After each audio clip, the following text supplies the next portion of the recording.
Si bien es un diplomado sobre la evidencia que transforma, ¿no? Un diplomado sobre evaluación de proyectos preventivos en adicción, estos módulos previos a los temas al módulo de evaluación propiamente dicho y también los talleres que vamos a tener, tienen por función estructurar los proyectos, o sea, entender que la evaluación hace parte de la estructura del diseño del proyecto, ¿no? Antes de hacer una evaluación, tenemos que tener un proyecto muy bien estructurado, muy bien montado y así, siguiendo las etapas de este ciclo de vida, como vimos en el tema pasado, que va desde del diagnóstico, el planteamiento del problema, ¿no? La parte de la implementación, el diseño de la evaluación propiamente dicha y también cómo llevamos un cierre del proyecto para una rendición de cuentas y sostenibilidad, ¿no? Entonces, este módulo se centra mucho en la formulación del proyecto porque eh, la experiencia nos enseña que muchas veces los proyectos no son evaluados porque desde un inicio su diseño careció de una metodología, ¿no? Entonces, o el problema no fue bien planteado, o bien las actividades no correspondían a los objetivos, entonces los resultados evaluados no hacían mucho sentido. Entonces, es un poco esta la idea de que la evidencia también se genera a lo largo del proyecto, de una buena construcción, de un buen diseño. No vamos a poder nunca generar evidencia si no tenemos un proyecto estructurado de tal forma que cualquier persona después pueda evaluarlo. Dicho esto, voy a empezar un poco con esta discusión clásica que hago con ustedes, con esta primera pregunta. ¿Cuáles son, en su opinión, los elementos esenciales, a ver, que estructuran un proyecto de prevención de adicciones? ¿Quién, quién va a ser el primer o la primera persona a comentar, a dar su opinión? ¿Qué elementos estructuran un proyecto de prevención? Aquí ya no estamos hablando del ciclo de vida, estamos hablando de la estructura. ¿Cuál más? O sea, sería la planeación. Yo creo, em, incluso dentro de la planeación, no sé si podríamos agregar la evaluación de la planeación. ¿Por qué? Porque a veces los proyectos se hacen en un grupo de trabajo, a veces se hacen entre un grupo de trabajo, o a veces y hay veces que no nos damos cuenta o hay sesgos hasta que se los presentamos a otras personas, la planeación, y entonces nos empiezan a decir, oye, pero ¿y cómo vas a hacer esto? Pero no, a lo mejor podíamos hacer esto, pero es que donde lo vas a hacer hay esta situación. Yo no sé qué, bueno, creo que sí es viable, pero qué tan importante sería la evaluación de la planeación y presentárselo a grupos de personas. Y en base a eso, pues ya Y hacer em, los ajustes y entonces poder después planear, bueno, ya después poder ver que tenemos, si tenemos ya todos los elementos, tanto económicos como de personales, la logística, para poder ver si es viable el proyecto. ujú. Creo que ese sería un punto aparte. Y creo que no lo habíamos mencionado. Probablemente Ah, sí, pero creo que eso se me hace que es algo importante. mira, la planeación es una parte del ciclo de vida del proyecto, pero no necesariamente estructura el proyecto.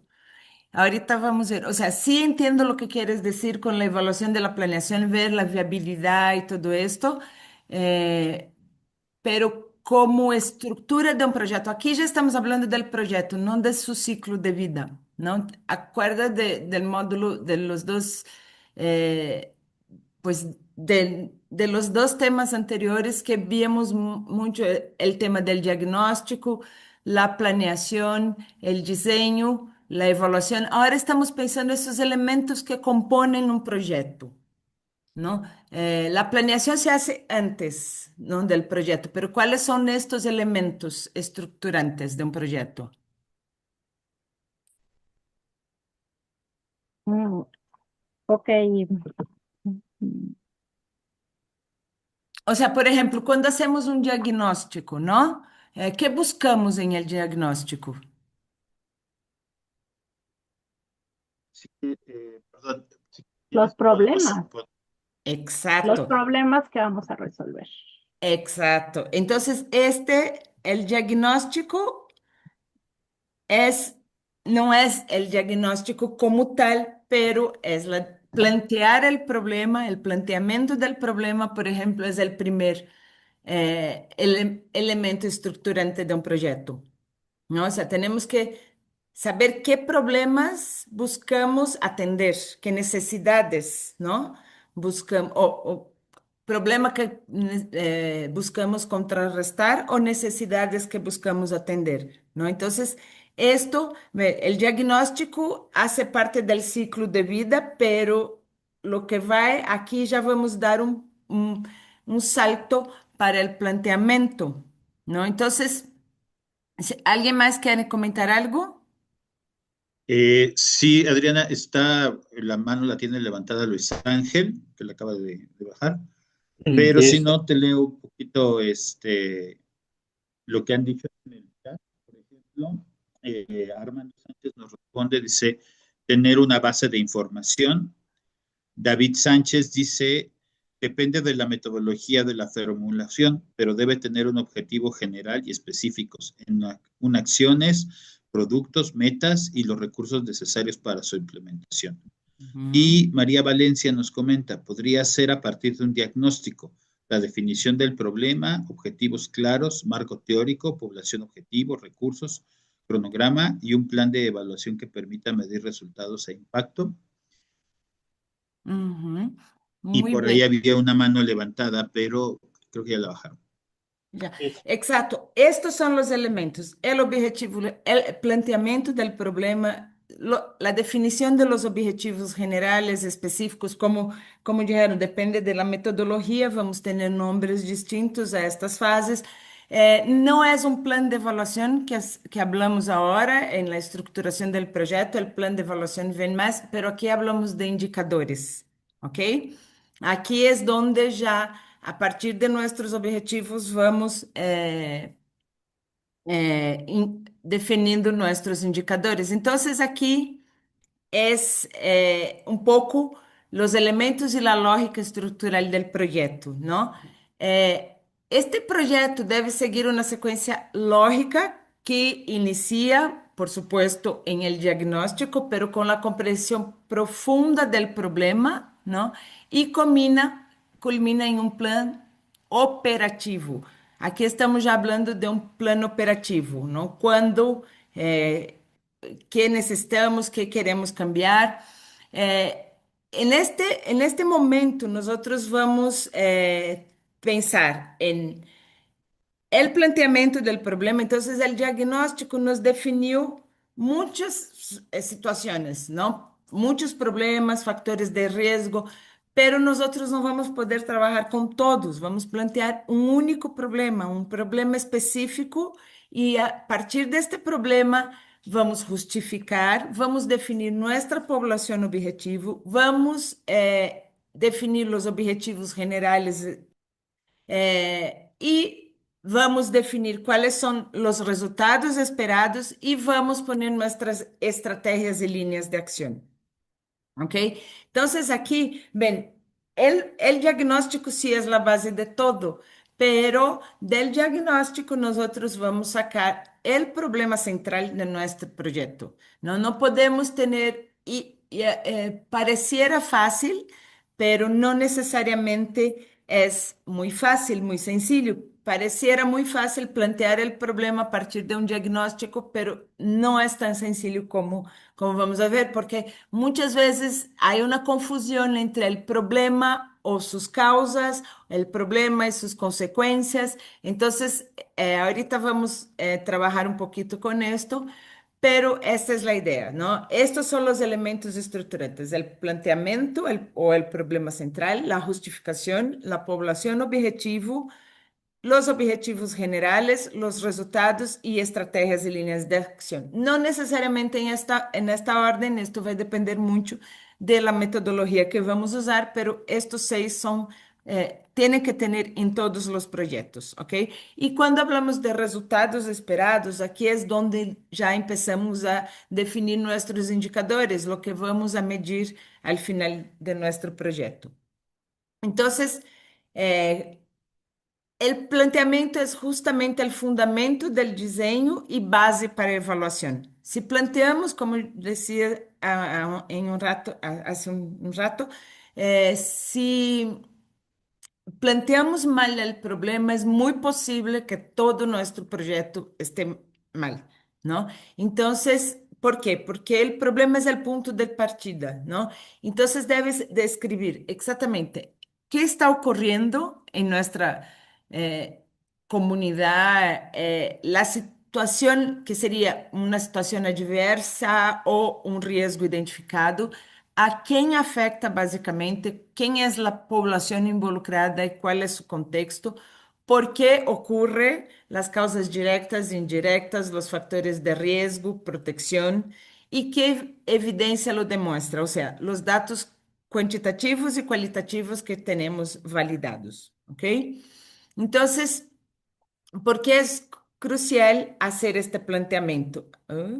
Porque este planteamiento es lo que va a orientar la lógica preventiva, o sea, vamos a ver en qué tenemos que intervenir antes que el daño ocurra o escale, ¿no? Va a proporcionar los criterios para formular objetivos y resultados. Por ejemplo, si mi problema es el aumento de consumo, entonces yo penso já em determinados objetivos e resultados esperados. Agora, se eu digo que meu problema é a adicção comum, assim, genericamente, como vou, quais são meus objetivos? Como vou formular? Porque veem que não está bem planteado meu problema, não? Funciona também o problema como uma linha base, não? Para poder comparar os cambios durante a avaliação. Se hemos se nossas atividades han incidido sobre o problema. E um bom planteamento deve conter um árbol de problemas ou uma teoria de câmbio preliminar que clarifique causalidades e relações. E hoje vamos ver um pouquinho o árbol de problemas ou a teoria de câmbio, ¿ok? Bueno, ¿cómo plantear el problema? Tanto para marco lógico, para metodologias, herramientas que ayudan en la formulación de proyectos. eh, s- una herramienta bastante útil es el árbol de problemas, ¿no? Que es una técnica participativa que ayuda a definir problemas, causas y efectos de manera organizada. E ajuda a chegar a consensos, não? Basicamente, consenso sobre qual é o problema central, consenso sobre quais são suas causas e quais são seus efeitos, não? O árbol de problema também genera um modelo de relações causales em torno a um problema, facilitando,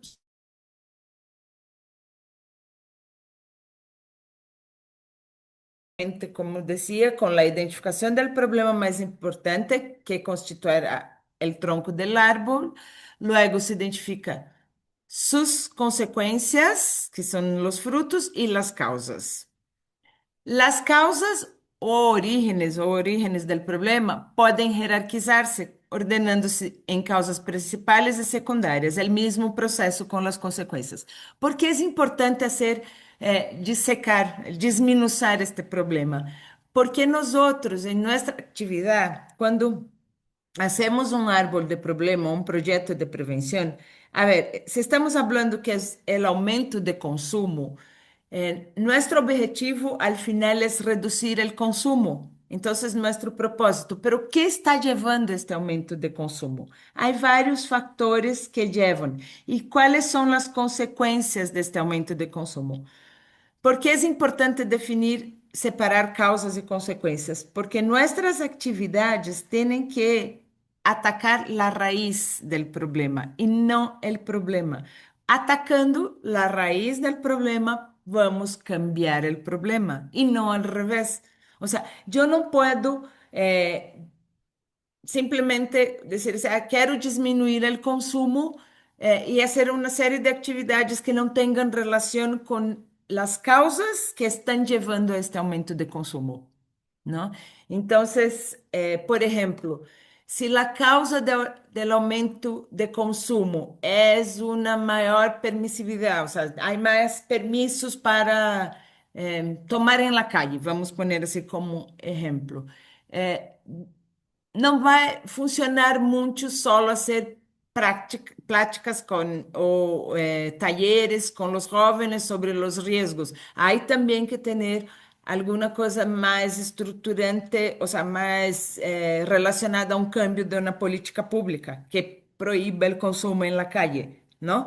Entonces, ven cómo es importante entender el problema, entender cuáles son sus causas y cuáles son sus consecuencias, porque todo nuestro proyecto va a estar orientado a esto, ¿no? Entonces, yo tengo el problema, lo definí a partir del diagnóstico, tengo fundamentado este diagnóstico, tengo evidencia, tengo datos empíricos, ¿no? Sobre estadísticas sobre la situación, pero también tengo que entender cuáles son sus causas, ¿no? Porque ahí voy a empezar a pensar en las actividades para contrarrestar estas causas. Entonces, así se ve un árbol de problema. Primero, tengo un problema central, causas primarias, que son las que están más evidentes en la raíz del problema, y las causas secundarias. Cuanto más abajo llegamos, más efectivo va a ser nuestra actividad, nuestra acción, nuestro proyecto, ¿no? Cuanto más abajo desenhamos atividades para atacar estas causas secundárias, mais efetivo, porque as causas secundárias impedirão uma causa primária, ¿no? E os efeitos primários e secundários são importantes de ver porque quando hacemos al revés del árbol de problemas, que é o árbol de objetivos, aqui vão ser nossos objetivos generales y específicos. Entonces, si nuestro problema central es el aumento de consumo, nuestro objetivo general va a ser la reducción del consumo. Y ya nuestros objetivos específicos van a estar relacionados a los efectos de este árbol.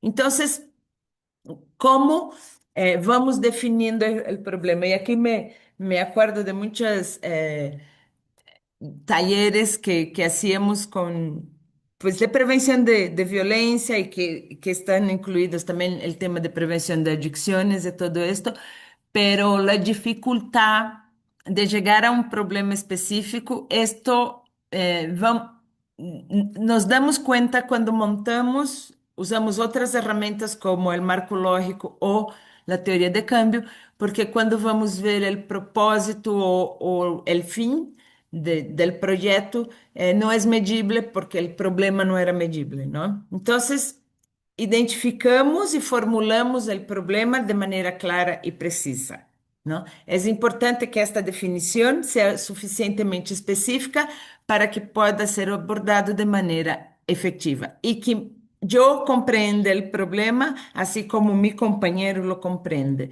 de equipo, o así como el financiador también lo comprende, así como nuestro donante lo comprende. Entonces, que el problema sea inequívoco, ¿no? Entonces, un tip muy importante, un problema no es la ausencia de su solución, sino un estado existente negativo. O sea, decir que el problema es que no hay becas. ¿no? Entonces esto no es un problema, porque si no, pues hay becas y la gente va a la escuela, ¿no? La deserción escolar es un problema porque no hay becas, no, esto no es el problema, ¿no? Entonces, pensar en este estado negativo, ¿no? Entonces, o una situación, ¿no? Un estado existente negativo o una situación negativa. Identificar problemas existentes, no los posibles, fictícios ou futuros. Existe esse problema, foi definido. O diagnóstico nos ensina que sim, há um problema. E formular o problema como um estado negativo. Identificar um solo problema por árbol. Pode parecer complexo, pero aí é quando hierarquizamos qual é o problema mais importante. Después vamos a analizar el problema, ¿no? Una vez definido nuestro problema central, se debe realizar este análisis exhaustivo que permite identificar las consecuencias que derivan de él. ¿Por qué primero las consecuencias? Porque son más evidentes, ¿no? Entonces, aquí es cuando recurrimos a, a las fuentes de información, a la literatura científica, a las entrevistas, a las encuestas, observaciones. Es aquí también cuando nuestro diagnóstico, si fue bastante exhaustivo y completo, nos va a dar bastante información, ¿no? Es más sencillo, ¿no? Identificar primero las consecuencias, porque estas son más visibles y como ya había dicho, las consecuencias serán en positivo los resultados esperados del cambio. O sea, tengo un aumento de consumo, la consecuencia es deserción escolar. Haz de cuenta, ¿no? Entonces, yo quiero, mi resultado esperado es que aumente la permanencia de los jóvenes en la preparatoria, ¿ok? Y después de analisar este problema, una vez definido el problema, ¿no? Vamos, y sus consecuencias, vamos a identificar las causas que originan el problema. O sea, se empiezan con las más visibles, igual los efectos, y después van para ir más al fondo de la raíz con las causas secundarias. Definir bem as causas permitirá orientar as ações mais adequadas para contrarrestá-las e as atividades de um projeto devem centrar-se em evitar sua ocorrência ou mesmo eliminá-las, ¿ok? Então, com esto, eu quisiera hacer com ustedes uma atividade prática, vamos ver se logramos por aí. Aquí quedamos un poco con nuestro problema planteado. Hicimos nuestro árbol de problemas. Vamos a regresar ahorita. Vamos a hacer el receso y vamos después ir a los otros puntos de los elementos estructurantes. Gracias a ti, Guille, gracias al grupo que estuvo ahí contribuyendo. Vuelvo a comentar algo que me parece importante. Hicimos ahora como una lluvia de ideas y esto sí se hace. Cuando vamos a montar el árbol de problemas, lo importante es estar respaldado por el diagnóstico y por información que recabamos en su momento, ¿no? En el momento del diagnóstico.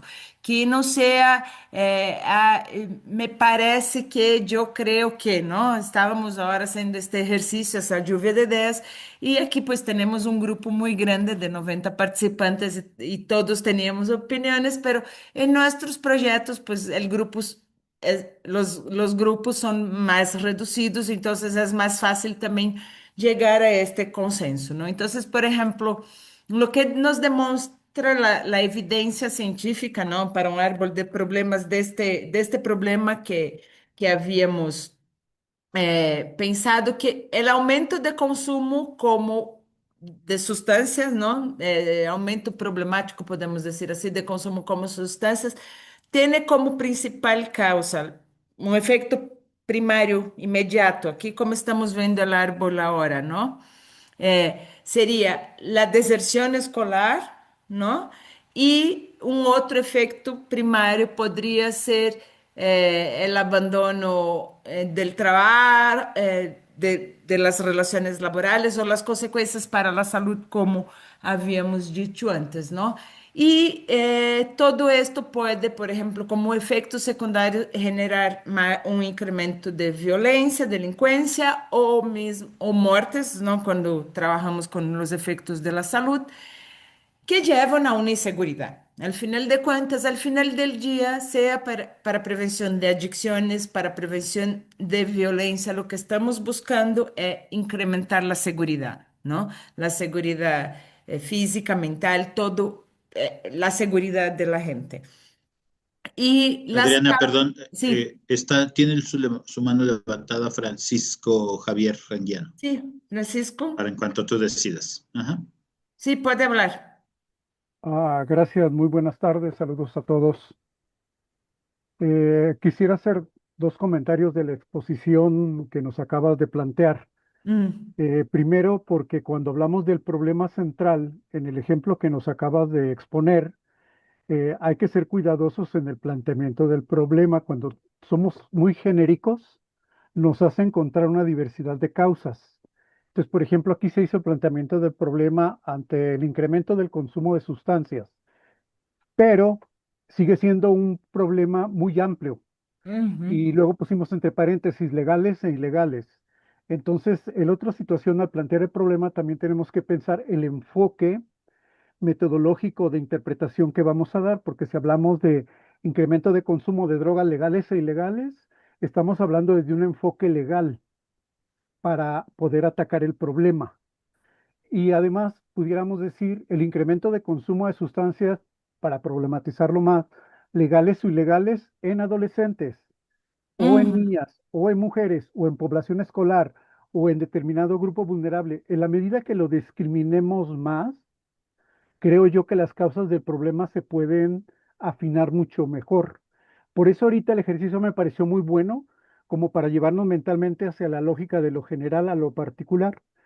Cuando nosotros hemos hecho este ejercicio, no sé si en tu experiencia ha sucedido, pero resulta que ya que tenemos listo el árbol de problemas y luego hacemos el árbol de objetivos, tenemos que regresar nuevamente al árbol de problemas, porque ya cuando quieres ver los objetivos, dicen, este objetivo no se logra porque el problema o está mal planteado o las causas no estuvieron bien planteadas. Ese es un comentario que yo quería como hacer porque si lo vamos a ver desde el marco sanitario, que es una situación muy distinta, lo de drogas ilegales, tendríamos que verlo desde los síntomas que genera el consumo de las drogas, como lo que decían de la violencia o lo que decían de los problemas emocionales. Pero si lo vemos desde el punto de vista legal, el ejemplo que dio el maestro hace rato, cuando habló del tabaco, cómo incrementa el consumo de marihuana, ahí sí estamos hablando de un modelo jurídico legal porque estamos viendo que una droga legal, ante su normalización y generalización, genera riesgos para que una droga ilegal se consuma.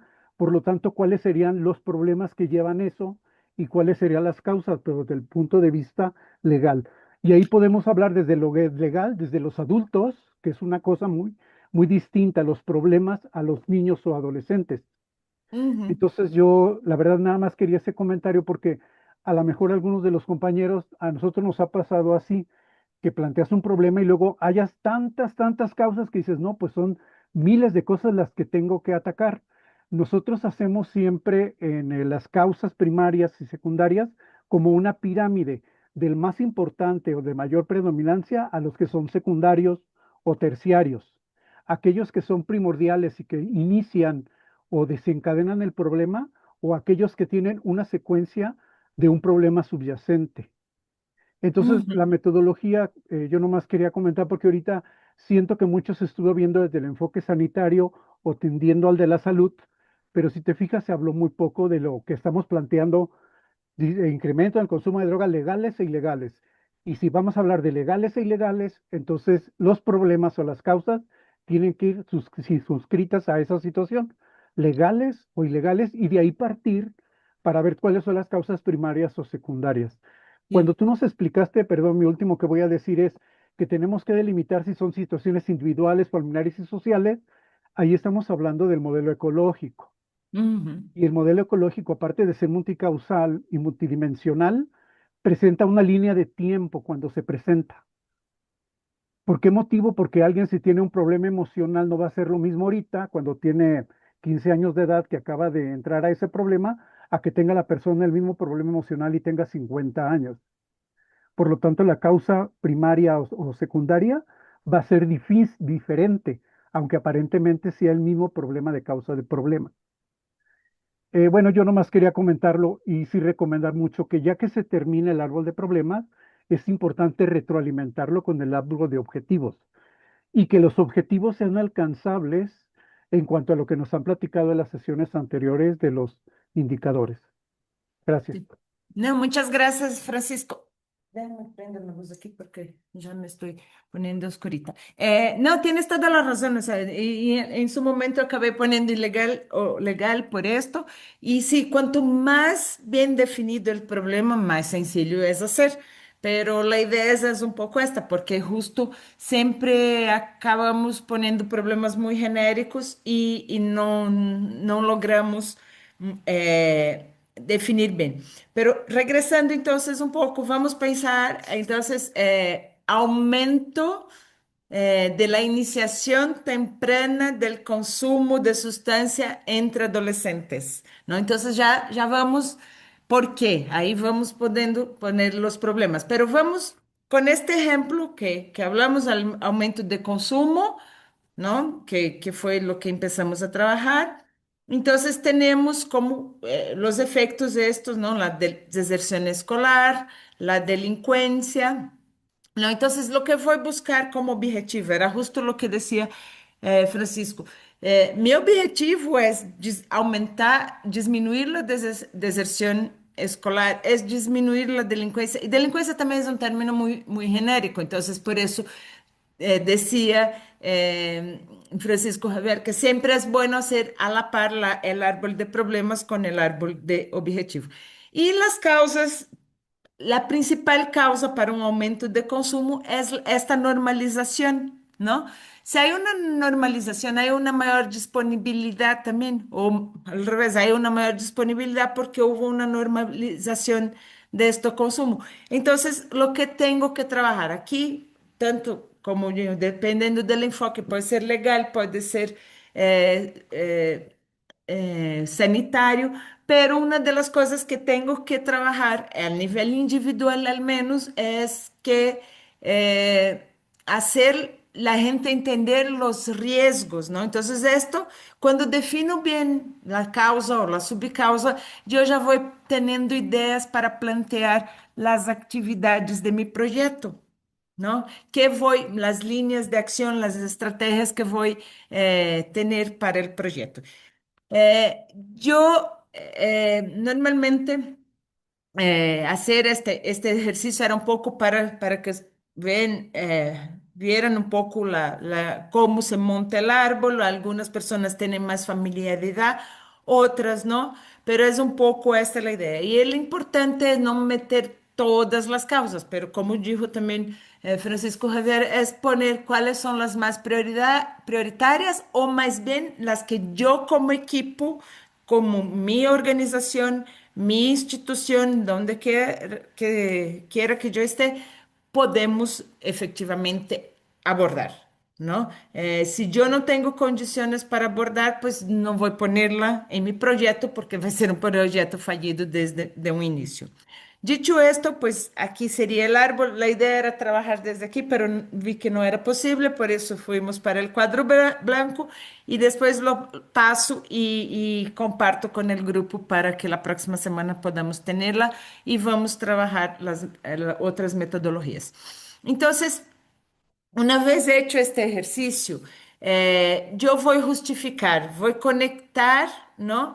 Voy a hacer una conexión entre evidencia, legitimidad y pertinencia preventiva, ¿no? Entonces, tengo que, como elemento estructurante, acuérdense que hoy estamos viendo los elementos que estructuran un proyecto de prevención de adicciones.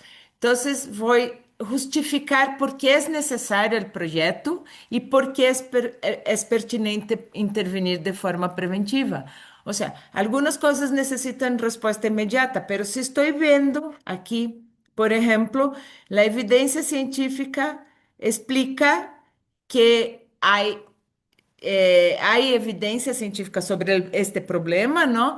Y que hay eficacia en intervenciones preventivas similares. Hay una alienación con políticas públicas, ¿no? Estamos pensando en un programa nacional de prevención de adicciones, ¿no? Entonces, pues ya hay esta alienación, entonces este projeto se insere dentro del marco de tal política pública, ¿no? De tal programa, de tal... Y la relevancia social, ¿no? El impacto sobre los derechos, el bienestar o seguridad. Acuérdense que ahorita mismo yo dije que todo es un tema de seguridad al final de cuentas, ¿no? Derechos, bienestar y seguridad humana, ¿no? No estoy hablando de seguridad pública, no estoy hablando de seguridad financiera, pero estoy hablando de seguridad humana.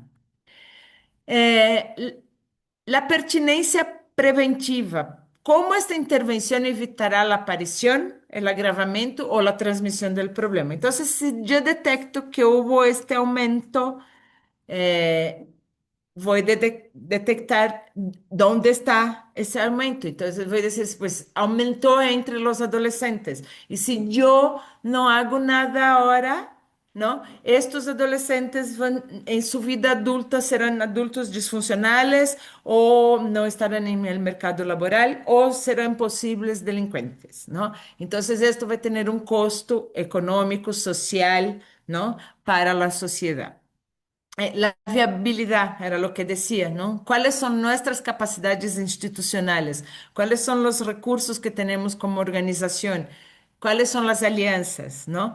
Esta justificación del proyecto va a fortalecer la legitimidad y va a proveer argumentos para su evaluación antes de comenzar. O sea, aquí yo ya tengo por qué es importante y ya estoy dando una pista, ya estoy enseñando cuál es la ruta del cambio que yo necesito, ¿no? Alcanzar.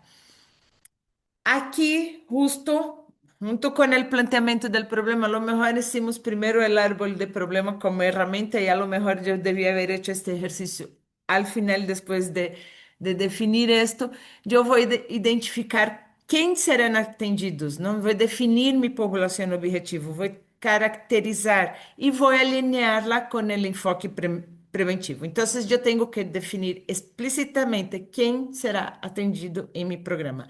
Si son adultos, si son jóvenes adultos, si son adolescentes, si es un grupo primario, secundario, terciario, ¿no? Según el nivel preventivo, o sea, si yo voy a hacer una prevención universal para un grupo grande, si yo voy a hacer mi población objetivo está focalizado. Vou trabalhar com critérios de inclusão ou exclusão por idade, gênero, área geográfica, situação de risco. Então, vou trabalhar com pessoas em escolas, não? Então, já não vou trabalhar em comunidades. Vão ser adolescentes de preparatória. Então, aqui já vou estar trabalhando, vou trabalhar com um porcentagem maior de homens, porque mi diagnóstico, a evidência ensina que estão mais risco de consumir que sua mulher. O tamanho não desta população objetiva e aqui é importante incluir os beneficiários diretos e indiretos. Então, minha população objetivo direta são os alunos de la escuela. Pero si mi árbol de problema dice que hay una normalización y como dijeron, referencias negativas, ¿no? Modelos de referencia que son sus familiares, yo necesito trabajar con ellos porque si no trabajo con ellos, esto va a seguir. Entonces también tengo que ver esto. Y después una caracterización contextual. ¿Cuáles son las condiciones socioeconómicas de este grupo que estoy trabajando? Culturales, educativas, comunitarias. Entonces, pues están inseridos en una comunidad que todo fin de semana hay pachanga en la calle, en las calles y toman hasta altas horas. Pues obvio que va a tener un aumento del consumo. Hay una normalización ahí del consumo de alcohol, por lo menos, y de tabaco, ¿no? De las drogas legales. Y así tenemos que trabajar. ¿Y cuáles son las vulnerabilidades que yo encuentro en esta población objetivo y los factores de riesgo relevantes? ¿Ok? Cuando yo defino correctamente la población objetivo, yo evito que las intervenciones estén desalineadas con el nivel preventivo, ¿no? Primario, secundario, terciario. Yo selecciono estrategias con pertinencia técnica y yo puedo identificar indicadores de evaluación centrados en la población real y no en una población supuesta. Puede parecer raro esto, pero es muy común que muchas veces se evalúa los resultados en una población que no fue atendida porque no logramos tener muy claro cuál era nuestra población beneficiaria, ¿ok? Otro elemento. Entonces ya hablamos, el primer elemento el planteamiento del problema. El segundo elemento es la justificación, ¿no? El tercero es la población objetivo. El cuarto elemento es justo definir cuáles son los objetivos generales y específicos. O sea, aquí se trata de tener una coherencia jerárquica. Estos objetivos tienen sí o sí que ser medibles y tienen que estar vinculados con los resultados que esperamos, ¿no? Entonces, por ejemplo, en proyectos preventivos, estos objetivos suelen orientarse a reducción de factores de riesgo, entonces quiero disminuir los factores o quiero fortalecer los factores de protección, ¿no? Entonces quiero disminuir la normalización del consumo. Es un factor de riesgo también, es una causa, pero es un factor de riesgo. O quiero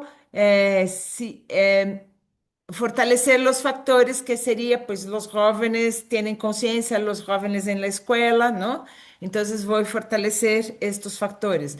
Voy a mejorar las capacidades individuales, familiares o comunitarias para lidiar si los temas son conflictos interpersonales, como decimos, problemas de salud mental, ¿no? Entonces vamos a trabajar esto. O voy a disminuir la probabilidad de ocurrencia de un daño, ¿no? Entonces, así quiero por lo menos reducir este consumo. Los resultados esperados, que son ya el quinto elemento de nuestro elemento estructurante, son los cambios concretos, medibles y atribuibles que se proyecta lograr, ¿no? Entonces, sí, estos cambios que visualizamos y que vamos proyectar lograrlos. Entonces, son efectos a corto y mediano plazos, não são atividades, ou seja, são efeitos. Todavia, não são impactos, são efeitos. Devem descrever que cambiará em conhecimentos, em atitudes, em comportamentos, em práticas, em habilidades ou em percepção de contexto. Então, por exemplo, se eu vou trabalhar para disminuir el consumo entre los adolescentes o la iniciación temprana, vamos poner así para quedar mejor, disminuir la iniciación temprana, pues yo tengo que, primero que tenga más conocimiento sobre los riesgos, después que tenga la actitud de no consumir, ¿no? De no ser curiosos, por ejemplo, ¿no? Voy a cambiar las habilidades de manejo de la ira que podría llevarme al consumo de bebidas, ¿no? Entonces, voy a trabajar estos cambios que buscan. Se redactan em passado ou presente positivo, como, por exemplo, las e los jóvenes cuentan con mejores habilidades, maior conhecimento sobre los riesgos. La comunidad incrementó en 20% las pláticas.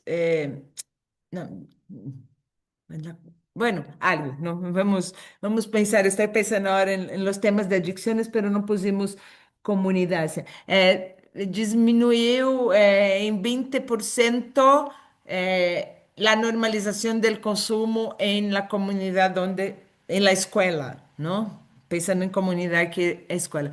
Y están relacionados a indicadores verificables en la evaluación. Entonces, aquí siempre van a ser medidos los resultados.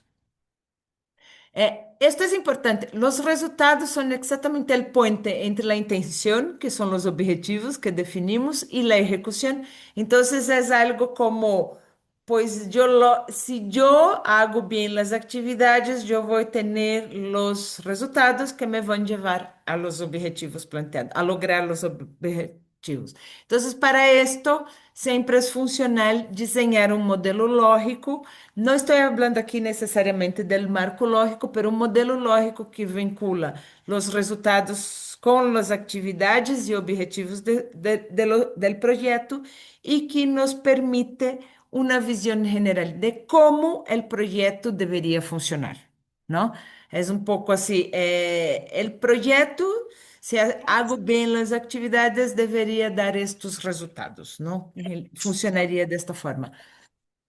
Y por último, las estrategias y líneas de acción, la lógica operativa, la trazabilidad de la evaluación. Entonces, aquí se definen caminos operativos para lograr, o sea, son las actividades, ¿no? Entonces, tenemos estrategias, son orientaciones amplias que guían la intervención. Por ejemplo, lo que decía ahora Francisco Javier, depende de mi enfoque. Un enfoque comunitario, un enfoque de fortalecimiento de habilidades sociales. Vou ter como estratégia um trabalho interinstitucional, institucional. E as linhas de ação seriam quais são esses componentes específicos e estruturados, não, que agrupam atividades relacionadas. Por exemplo, vou dar formação, vou fazer acompanhamento, vai ter participação comunitária. Aqui vou dizendo quais são mis líneas de acción prioritarias, que son al final de cuentas las actividades que voy a tener, ¿ok? Y cada línea de acción debe estar articulada con los objetivos específicos, con los resultados esperados, con los indicadores de proceso y de producto y con un cronograma y recursos, ¿ok? Y con este F, ¿no? Hablamos de las estrategias y la trazabilidad en la evaluación implica que se pueda seguir esta cadenita. Yo tengo un problema, tengo objetivos, de estos objetivos planteo resultados, defino estrategias, actividades, defino mis indicadores y diseño la evaluación, ¿no? Entonces, esta trazabilidad, esa cadenita va a ayudar la evaluación del proyecto, la evaluabilidad como tal, la coherencia interna, la justificación de los recursos y ayuda también a los ajustes, facilita los ajustes durante la ejecución cuando hacemos el monitoreo. Hoy voy a presentar para ustedes dos herramientas, pero va a ser una presentación más rápida y la idea es que la próxima semana un poco podemos trabajar un ejemplo concreto de cómo hacer cada uno de estos. Hoy solo voy a presentar cómo se estructuran el marco lógico. Yo creo que aquí la mayoría de ustedes conocen el marco lógico y la teoría de cambio. Son herramientas para el diseño, ejecución, evaluación y evaluación de proyectos, ¿ok? Bueno, primeiro, o marco lógico é uma ferramenta dinâmica que serve para facilitar este processo de conceptualização, desenho, execução e avaliação. O desenho deve ser, tanto do marco lógico como da teoria de câmbio, um processo participativo, com todos os membros da equipe do projeto, os stakeholders, ou seja, os apoiadores, os beneficiários, os financiadores e outros, não? Outros que convengan estar en esta, para dar legitimidad, o sea, puede ser la comunidad, los beneficiarios indirectos. Su fortaleza como herramienta depende del grado de participación en el proceso de diseño y de los posibles involucrados y beneficiarios. Del marco lógico como herramienta se desprende la matriz del marco lógico, que vai permitir que os equipos ressaltem graficamente os resultados de um projeto e os componentes que se esperam generar para os beneficiários do projeto. Aqui só me levanta a mão quem conhece o marco lógico.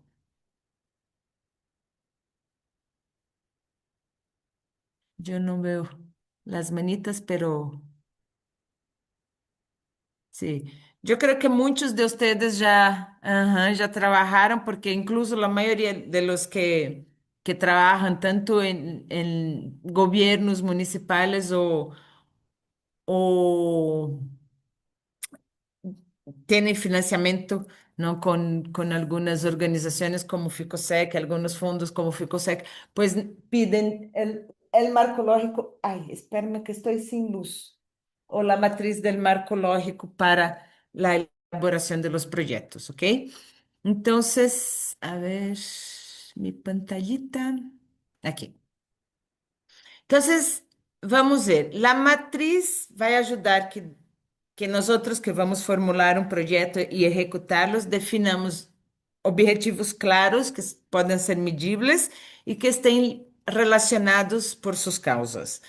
Definir indicadores e metas específicas para medir os resultados e os efeitos. Identificar as fontes de informação e estabelecer o sistema de monitoreio e avaliação.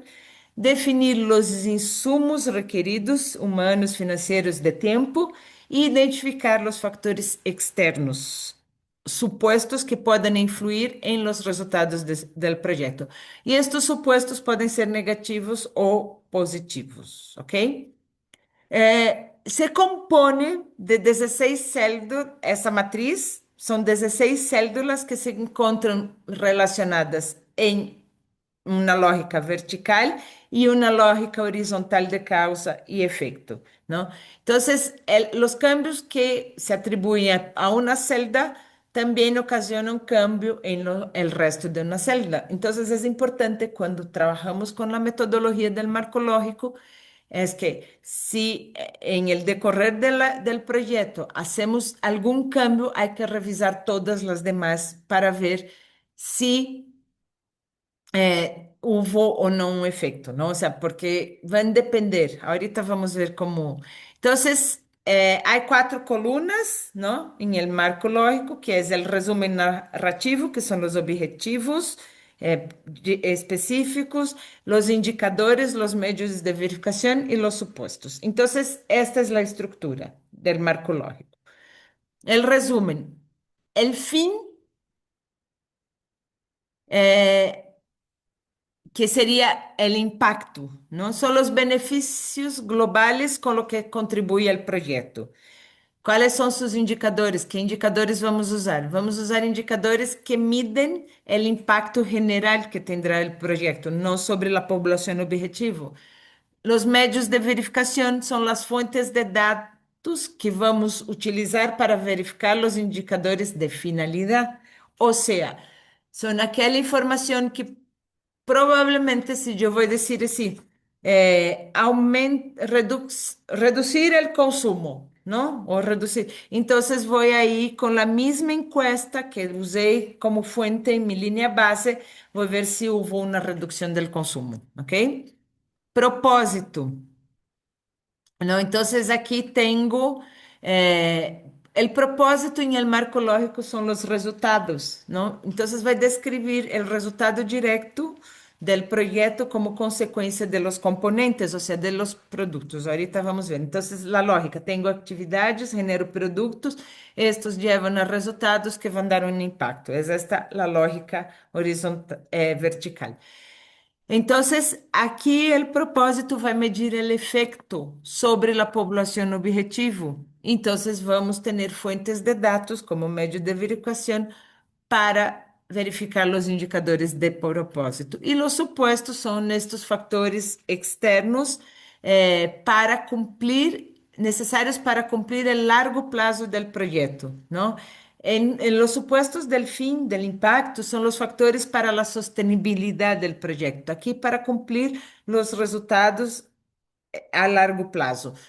Después vienen los componentes, que son los productos, o sea, lo que sale de una actividad, que puede ser los bienes o servicios que se producen para cumplir su propósito. Entonces, aquí vamos a medir la eficiencia de los productos, que son produtos resultantes de las actividades. Aquí también, ¿cuáles son mis medios de verificación? Son los datos, fuentes de datos para verificar los indicadores. Y aquí es importante, ahora tal vez ustedes no van a visualizar, pero en la próxima semana, cuando vayamos a hacer este ejercicio, van a entender bien cuáles son los medios de verificación, los medios de verificación muchas veces van a ser producidos por el propio proyecto. Puede ser, por ejemplo, una lista de asistencia para comprobar, ¿no? Que hubo determinada actividad y esta misma lista de asistencia nos va a ayudar a medir cuántas personas recibieron el bien o el servicio que estamos ofertando. Entonces, ¿cuáles son los supuestos para que cumplan? Son estos factores externos para producir, no, para producir el propósito. Y las actividades describe cómo se producirán, ¿no? Entonces, aquí es un poco el resumen del presupuesto del proyecto en el sentido de que yo necesito recursos para realizar. Aquí es esta la lógica, ¿ok? Que yo necesito recursos para identificar. Entonces, se gastó tanto y vimos en sesiones pasadas, después del tipo de indicador y vamos a retomar esto, pero necesitamos tantos, o sea, se gastó, se ejecutó tantos por ciento del presupuesto porque está aquí estas actividades. Entonces, son también los medios de verificación, son fuentes de datos sobre la ejecución del presupuesto del proyecto. Y aquí también los supuestos son factores externos para producir los componentes. O sea, un supuesto sería que el recurso llegó a tiempo, ¿no? En tiempo y forma. ¿Ok? Así, ay, ya, perdón. Aquí repitió un poquito. Sí, se me equivocó. Entonces hay dos lógicas, como yo les decía, la lógica horizontal y la lógica vertical.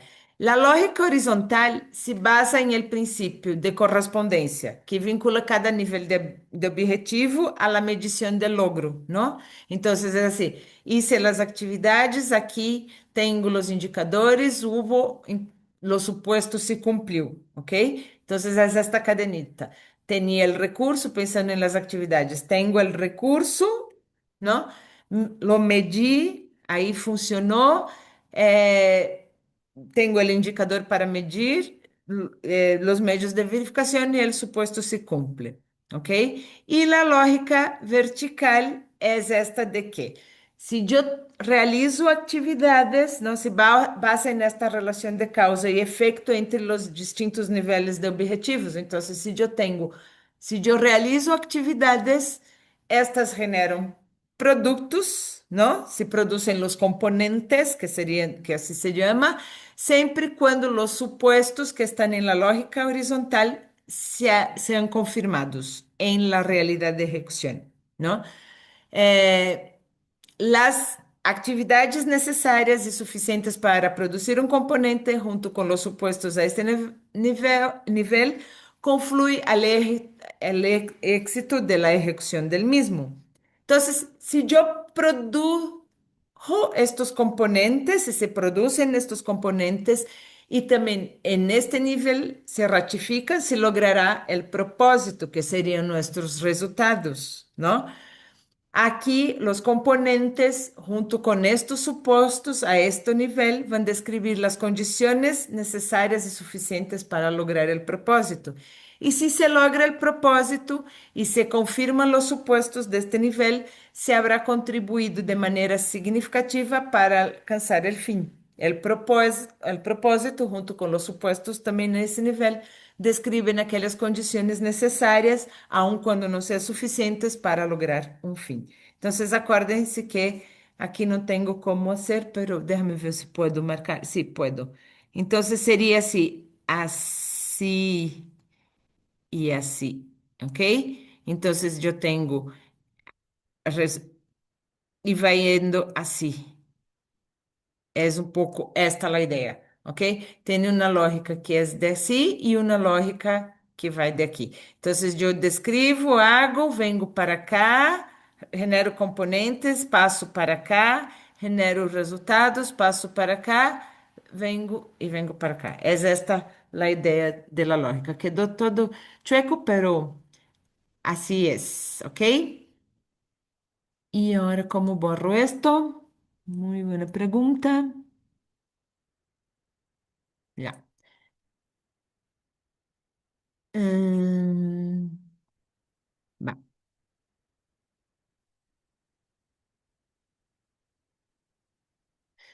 Bueno, vamos bem hasta aqui. Temos já pouco tempo e quero chegar à teoria de câmbio. Aqui eu creio que todos conhecem de alguma forma. Há uma broma que diz que o marco lógico não é tão lógico, pero sí tiene su cadena causal prevista. Lo que pasa es que es bastante más estático que una teoría de cambio. Y aquí quisiera preguntar a ustedes quién ya trabajó con teoría de cambio.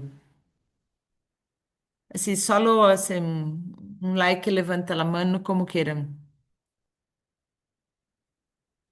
¿Alguien ya utilizó teoría de cambio en sus proyectos? ¿O Angélica ya? Bueno, poca gente. Yo sé, Juana Bernal ya. Oh, sí, Iván. Yo sé que algunas otras personas como Penélope sí, también, Alicia, Faz. Muy bien. La teoría de cambio, a mí me gusta más, o sea, incluso para los proyectos sociales se me hace más, es más dinámica, es más, porque permite una, eh, como una interpretación, eh, ay, no es interpretación. Hoy se me están yendo las palabras. Permite una reflexión, es más reflexivo y con proyectos más dinámicos como los sociales, yo creo que funcionan mejor, ¿no? Entonces, como el marco lógico, que es una herramienta, pero también un enfoque de planificación, gestión y evaluación, que explica cómo y por qué una intervención, sea un programa, un proyecto o una política, se espera que produza determinados cambios em uma população ou contexto dentro de um prazo específico e bajo supostos claros. Em palavras simples, a teoria de cambios é uma hoja de ruta que nos diz hacia dónde vamos, ou seja, nossos resultados e como chegamos com este processo. Vai descrever a lógica do cambio desde lo que se hace hasta el impacto que se busca lograr. Entonces va describiendo, pero diferente del marco lógico, que tiene esa lógica vertical y horizontal, la teoría de cambio es mucho más dinámica. O sea, necesito muchas veces más de una actividad, porque acuérdense, cada actividad del marco lógico genera un componente.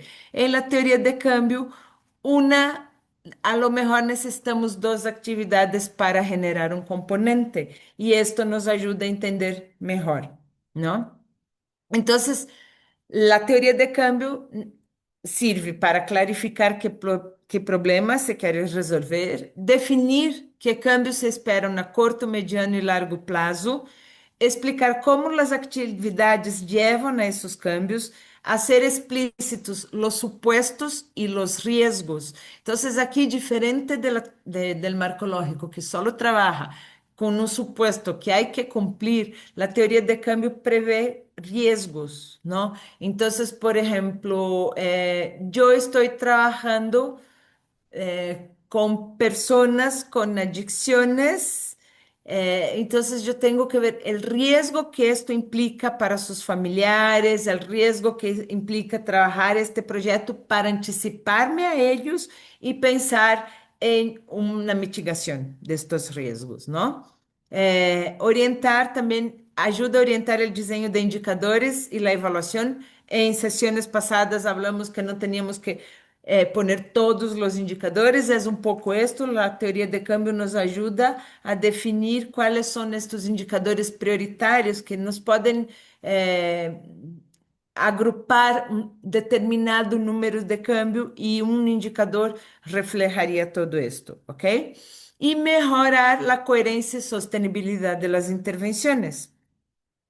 Entonces, estos son los componentes de la teoría de cambio. La teoría de cambio se ve así, ¿ok?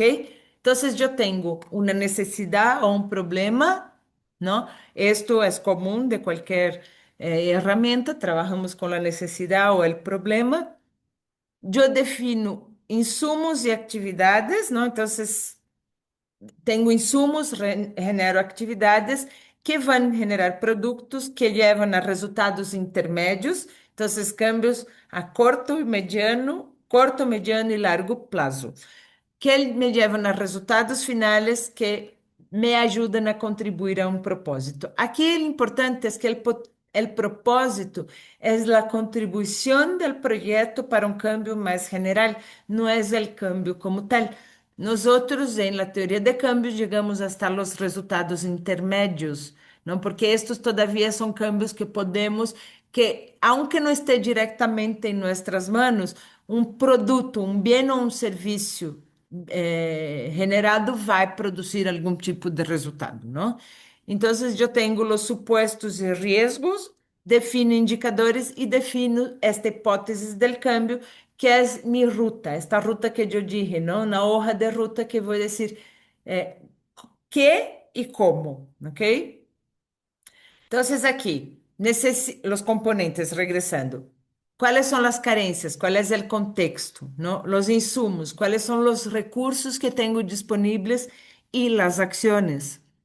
Productos, bienes y servicios, resultados intermédios, atitudes, conhecimentos, capacidades, comportamentos, habilidades, todo lo que vimos, o sea, que genera un cambio en la población objetivo.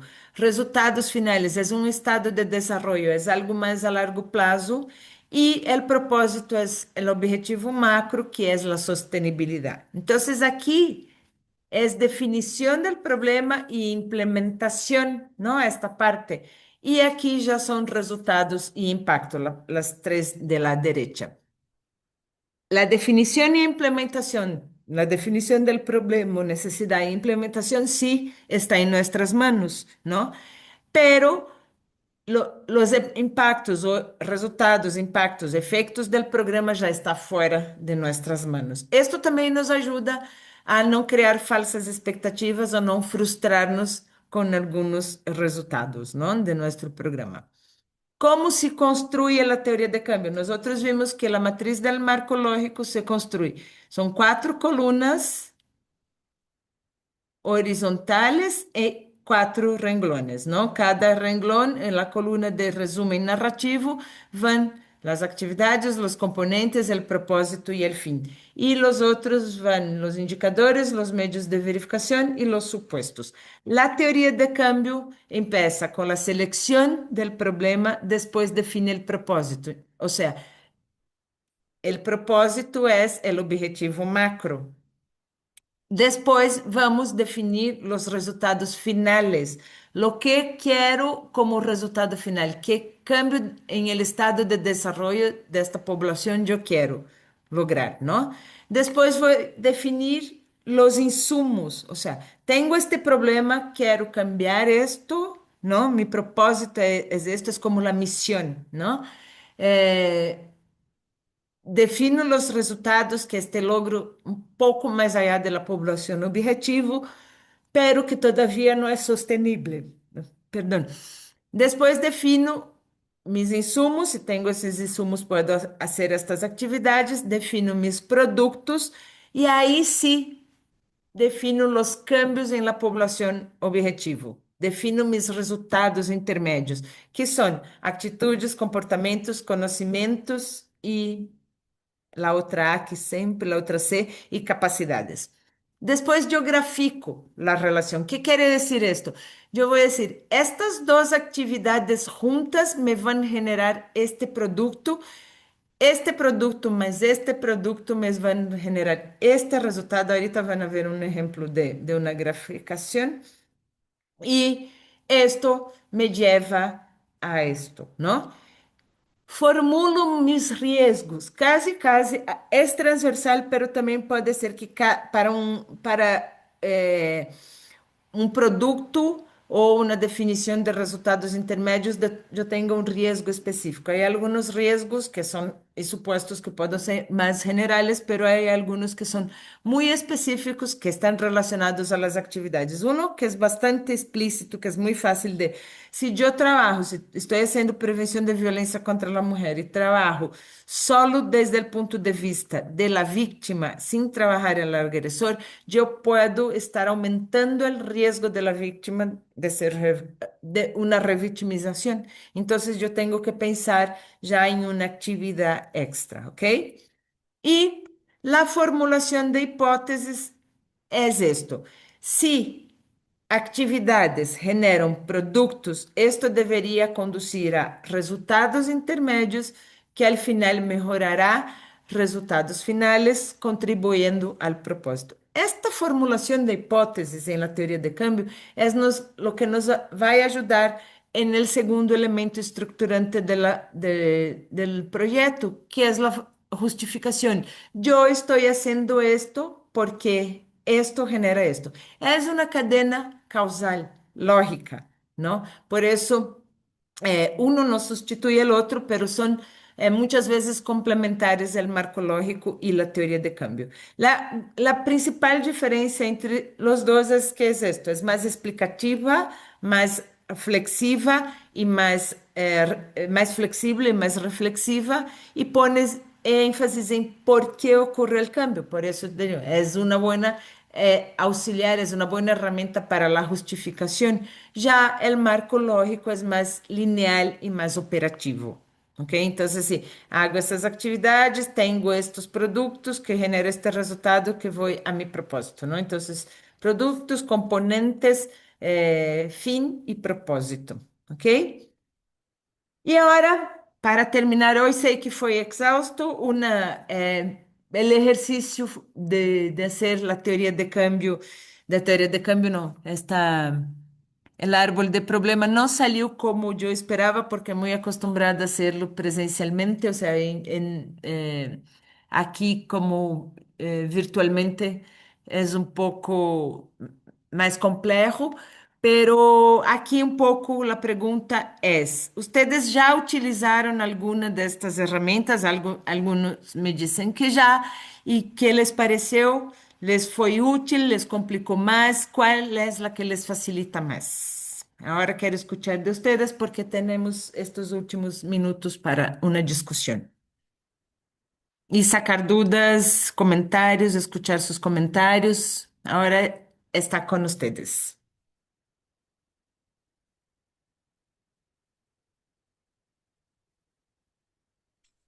Hola, buenas noches, maestra.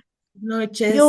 Yo quiero comentarle que yo nunca he experimentado algo así. Es mi primer acercamiento a este tipo de actividades. Sin embargo, bueno, creo que hay como ciertos pasos, como cuando uno hace una investigación de campo en la que hay que recopilar datos, hay que investigar, hay que obtener cifras, hay que plantear el problema, o así lo entiendo, pero pues es mi primer acercamiento y pues hay algunos otros compañeros que sí como que han hecho más actividad de campo y tienen más experiencia, pero en mi caso no es así. Entonces yo puedo aportarle poco, soy más escuchando, más aprendiendo que participando, ¿ok? Muchas Gracias. gracias. Mira, te voy a comentar algo así en secreto, sí, pero no cuenta a nadie más que estos 90 tantos alumnos que tenemos en el diplomado. Aunque yo he utilizado muchas veces y trabajé mucho tiempo con esto, no les voy a decir así que, pues lo tengo. O sea, tengo en la teoría muy fácil, ¿no? Pero cuando uno se mete a hacer un proyecto, esto es importante para que ustedes no se frustren ni tampoco tengan expectativas. Las herramientas ayudan muchísimo porque te dan más claridad de lo que hacer, cuándo hacer, cómo hacer, ¿no? Eh, pero no es que por conocerlas o saberlas se hace más fácil. O sea, esto por eso es importante, esto de la participación en la construcción, en el diseño de los proyectos, ¿no?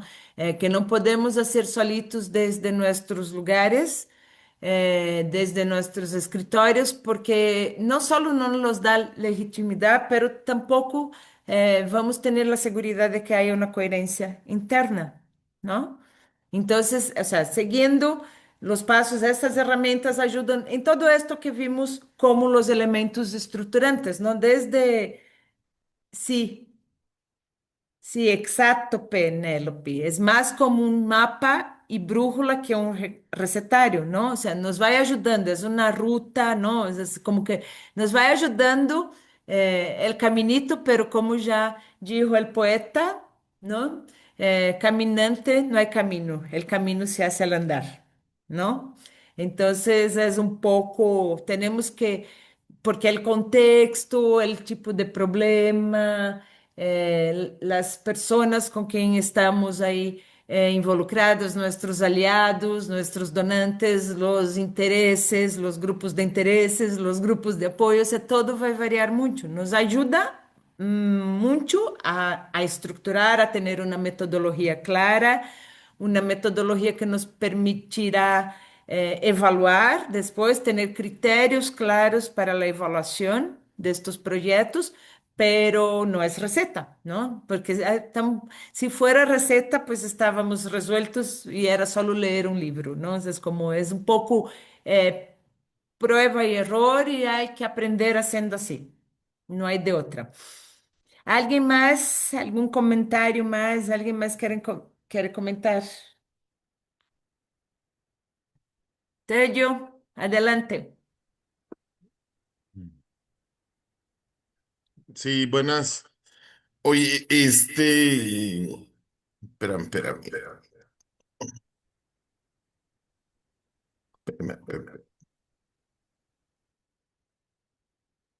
No, ahora te pusiste mudo. Ah, ok, rápido. Yo sí he manejado el marco lógico y la teoría, pero ahorita que estaba viendo, me hizo eco en la cabeza que regularmente trabajamos como el ejercicio que nos pusiste. O sea, empezamos a esta lluvia de ideas y nos olvidamos del diagnóstico, de la información y como que lo damos por un hecho que conocemos las necesidades o las consecuencias y lo dejas a un lado. Entonces ahorita me estaba riendo por eso, porque de repente cuando dices, todo esto tiene que ser ligado o tiene que ver con el diagnóstico que nosotros elaboramos previamente para generar el marco lógico o la teoría. Y entonces, pues nomás se los quise compartir, ¿no? Porque hay veces que, como tú dices, o sea, lo das por hecho, dejas el diagnóstico a un lado porque ya lo conoces todo y empiezas, ¿no? Entonces creo que eso abrió otra vez como la cabeza de decir, hey, antes de generar esta matriz, pues hay que hacer este diagnóstico como lo hemos estado trabajando en las sesiones anteriores, ¿no? Sí, Entonces, exactamente. Y fue bueno ese ejercicio, o sea, de hoy por esto, o sea, estamos, o sea, ¿qué creen? ¿Qué creen? ¿No? ¿Qué creen? Es una creencia, no es una evidencia, ¿no? Entonces es un poco, es que también yo creo, ahí sí, es como yo creo, no, es una opinión, ahí sí es una opinión, no tengo evidencia científica, pero me parece que hacemos así porque cuando aprendemos estas metodologías, aprendemos bajo datos ficticios, ¿no? O sea, casos ficticios, no casos concretos. Nunca aprendemos a partir de nuestras realidades. Entonces nos viciamos en hacerlo así también en nuestras realidades, trabajar con pues lo que ya sabemos. Claro, hay un conocimiento adquirido, ¿no? Los que estamos en campo sabemos más o menos, ¿no? Pero no necesariamente nos apegamos al diagnóstico y muchas veces por eso no funciona, porque al final de cuentas tú tienes un diagnóstico, una línea base, pero diseña tu teoría de cambio, tu marco lógico bajo otra realidad, ¿no? Gracias, Tello. Angélica.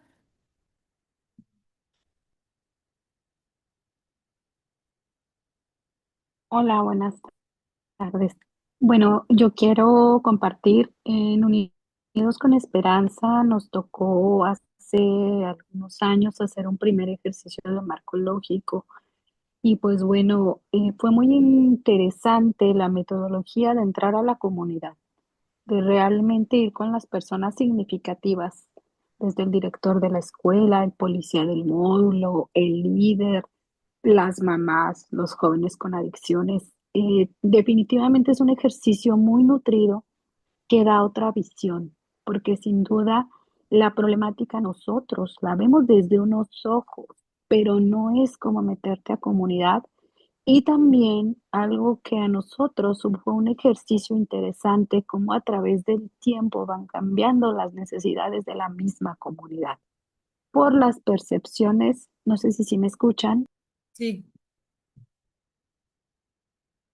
Ahora no, porque te pusiste mudo. Desde la percepción de inseguridad, desde el clima, o sea, hay muchos factores que van cambiando en la comunidad y es ahí donde podemos ir incluso, o sea, se debe generar este cuestionario para hacer nuestro diagnóstico, identificar la problemática en tomando a estos líderes comunitarios, pero también a expertos, por ejemplo, al de centros de integración juvenil o a algún médico de algún centro de salud. O sea, el tomar en cuenta todos los puntos de vista de los de comunidad y los expertos o academia nos da un árbol del problema muy interesante, pero ahí también ya luego entra el elegir realmente de todos los problemas que hay, en cuál vertiente vamos a elegir trabajar, ¿no? Y cómo a nosotros nos costó mucho trabajo, de verdad, poder entender la matriz de y todavía los nombres, la matriz de los involucrados, la de los indicadores, porque al final del día van cambiando, es algo complejo, pero sin duda mi aportación en este momento es porque si como organizaciones decidimos hacer este marco lógico, después nos sirve para obtener financiamiento de otras financiadoras, porque vamos presentando evidencia real de la comunidad. Y si vamos dejando la evidencia, y digo, a nosotros fue un puente para entrar con otra agencia que fue USAID, pero ¿cuál fue la entrada? El marco lógico, sin duda, ¿no? Y ya con ellos pudimos aprender un poco a trabajar. Hicimos nuestra teoría de cambio, ¿no? Eh, Creo que debimos haber empezado primero por la teoría de cambio, porque ahí aprendimos, fíjese qué interesante que primero como organización trabajábamos para quedar en las convocatorias. Pero cuando haces la teoría de cambio, desde mi experiencia, ahora vemos, a ver, qué es lo que yo realmente contribuyo y entonces a eso busco una convocatoria que realmente aporte o contribuye al fin que queremos cambiar o alcanzar o aportar o contribuir, porque tenemos que ir identificando que pues solo somos un engrane más, porque bien dijo usted, es utópico, ¿no? O sea, es bien interesante y es de cambios, porque también aprendimos que hay, un autor lo dice de una manera y otro autor lo dice de otra manera, y a veces cuando llegas al financiador, él quiere que lo escribas de tal manera, ¿no? Pues bueno, esto quería yo más que nada aportar al grupo, que es muy interesante estudiarlo, leerlo, entrar a presentaciones, porque, por ejemplo, en esta que ahorita usted nos está dando, me está dando puntos finos que yo no había alcanzado a observar. Y eso es lo que nos va haciendo Sí, te estamos perdiendo. abriendo. Y pues bueno, que habrá algunos, ok, espero así me escuchen. Ya para culminar, Sí. pues que los que apenas lo van a empezar a practicar, no se desanimen, es una teoría compleja. Y para los que ya decimos que lo manejamos, híjole, pues de 1 a 10 yo creo que estoy en el 2 de verdad. Pero pues bueno, gracias y pues conlleva mucho y así vas dejando evidencia de lo que vamos haciendo y cómo somos seres humanos que queremos contribuir por un futuro mejor. Gracias. Espero me hayan escuchado. Sí, sí, muchas gracias, Angélica. Edgar, Hola, gracias. Muy breve, espero.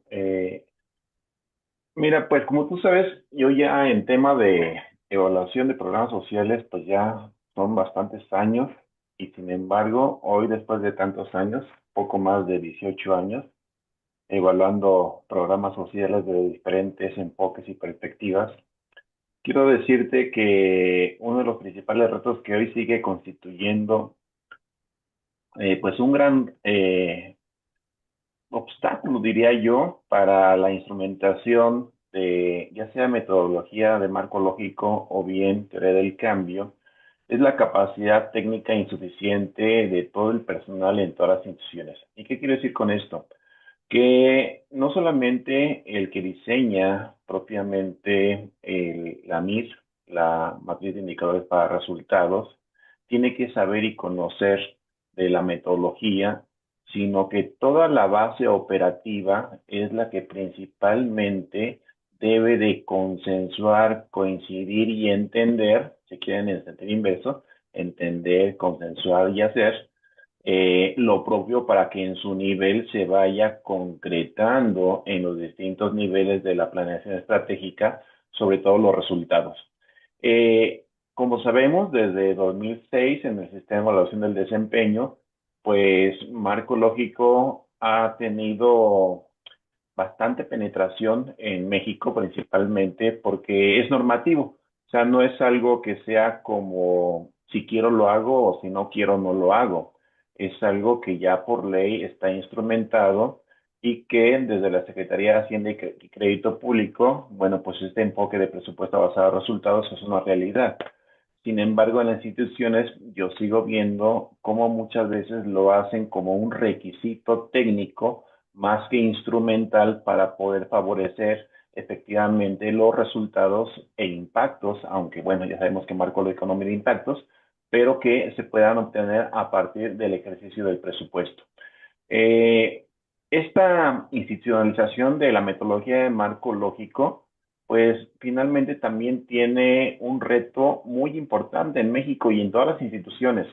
Incluso aquí en la universidad, que debo decirte que es una de las instituciones que desde hace muchos años hemos trabajado con la metodología de marco lógico, presentamos no solamente retos en el nivel operativo, sino en el nivel instrumental porque los sistemas de información todavía no son lo suficientemente robustos para poder entonces tener líneas de base que realmente sostengan todos los indicadores que se ponen en la metodología. Aunque hay indicadores de diferentes niveles, los sistemas de información en el tiempo pues son base para poder referenciar los logros y los metas alcanzadas a lo largo del tiempo.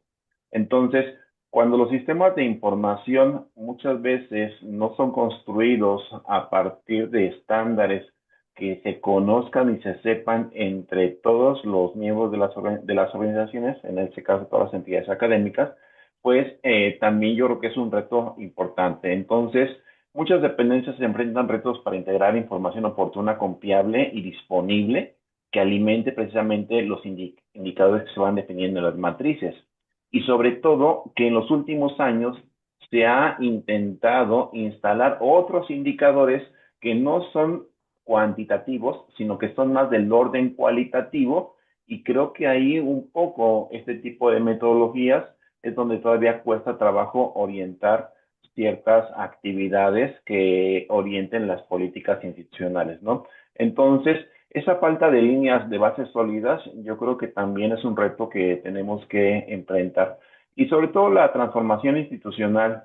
Hoy vemos como, por ejemplo, instituciones o organismos autónomos, pues han sido totalmente minados, ¿no? Hablo de la desaparición del Coneval, ¿no? De la transferencia de la responsabilidad propiamente del Coneval al INEGI. Y pues yo creo que ahí no podemos ser juez y parte, o sea, no podemos instrumentar políticas sociales que redunden y garanticen resultados efectivos a partir de un ejercicio transparente y efectivo de los recursos, si tampoco si también se ha desaparecido lo que es el INAI, ¿no? O sea, ya no hay acceso a la información obligatoria en muchas de las instrumentaciones de la política pública. Entonces, las capacidades técnicas especializadas, pues obviamente van sirviendo como un artificio para manipular los resultados que se obtienen en las evaluaciones desde las entidades públicas, ¿no? Sin embargo, de los organismos sociales, pues yo creo que hay mucho que hacer, porque aunque haya un enfoque normativo de la metodología de marco lógico, por ejemplo, la teoría del cambio contrariamente a lo que es marco lógico, pues no está normativa ni estandarizada. O sea, no está normativizada ni estandarizada. Entonces es un poco más flexible en ese sentido. Y en ese caso, pues obviamente lo que se vaya instrumentando a través del tiempo va a depender precisamente del diseño de los planes, programas y proyectos que se vayan generando a partir de un diagnóstico pues muy sólido, ¿no? Y desde una perspectiva y enfoque teórico y por supuesto epistemológico, me atrevería a decirlo, que oriente justamente al logro de los resultados, ¿no? En el tiempo y bueno, creo que la teoría del cambio, desde mi punto de vista, uno de los retos también es que mucha gente no entiende las diferencias o no alcanzamos a comprender las diferencias entre lo que en sí constituye la teoría del cambio y lo que es marco lógico. A veces se suelen confundir diferentes etapas del proceso de una y otra metodología, que finalmente son metodologías, es decir, son técnicas, instrumentos y procedimientos que nos apoyan para llegar a un fin. Y como bien lo decía el Eleuterio, me parece, pues no son una receta, ¿no? Es un apoyo instrumental que nos permite tener evidencia de los mecanismos que se utilizaron para conseguir resultados, ¿no? Entonces, bueno, es un poco de lo que yo he podido en este tramo de los años identificar y que en las propias organizaciones yo creo que el sustento que da realmente realce a las metodologías es el plano operativo. Mientras el plano operativo no tenga conciencia plena de qué está haciendo, por qué lo está haciendo y para qué lo está haciendo, entonces no se logra hilar toda la metodología para lograr efectivamente esos resultados que se pretendieron desde el nivel estratégico, ¿no? En este caso, desde la alta dirección. Nada más. Gracias, Edgar. Pues sí, o sea, en México se institucionalizó el uso del marco lógico y en otros países, ¿no? De la América Latina trabajan más con otras herramientas, incluso depende mucho, porque todas esas herramientas hay que pues fueron impulsadas o por organismos multilaterales, ¿no? O sea, no son autóctones, para así decir. Pero a mí, por ejemplo, me gusta mucho, eh, creo que la teoría del cambio es más flexible, ¿no? Como decimos antes, tú también has dicho, y ayuda a visualizar mejor las distintas actividades que podemos tener en un proyecto, ¿no? El marco lógico, cada casita, o sea, tienes que hacer para cada actividad una matriz y es, entonces, la teoría de cambio para mí te da un panorama más general, es muy buena para comunicar dentro del equipo cuáles son, ¿no? Las actividades generales y la puedes simplificar agarrando la actividad más importante que te genere más componentes para ¿cómo se dice? Cuando se va a hacer una, ay, se me fue la palabra. O sea, que va a concurrir a una verba o va a rendir cuentas con algún financiador, ¿no? Yo creo que son ayuda, porque la otra también es más difícil, aunque sea, te ayuda a visualizar mejor, pues es más difícil porque son muchas cosas que tendría uno que reportar, ¿no?